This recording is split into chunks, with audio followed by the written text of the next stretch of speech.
یہ لڑکیاں محبت اور ہوس کے درمیان فرق کو سمجھتی کیوں نہیں ہیں، اور یہ کیوں نہیں جانتی کہ محبت کے کرینوں میں سب سے بڑا کرینہ عزت ہے۔ جو شخص آپ کی عزت کا خیال نہیں رکھ سکتا وہ محبت کیا خاک کرے گا۔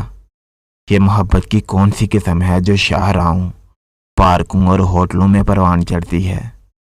کسی ایک محبت کے حصول کے لیے وہ سب محبتیں، وہ سب خونی رشتے کیسے نظر انداز کر دیے جاتے ہیں جو اللہ نے ہمارے لیے بنائے ہیں۔ ان کی عزتوں کو کیسے داؤ پر لگا دیا جاتا ہے جو ازل سے چلے آ رہے ہیں۔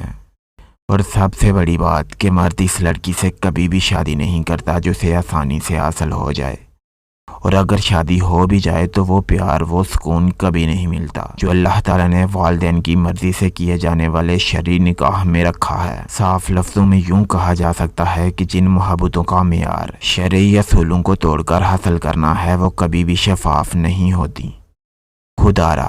خدارا محبت کے نام پر لفظوں کا جال بچھانے والے ہوس کے پجاریوں سے اپنی عزتوں کو محفوظ رکھیے۔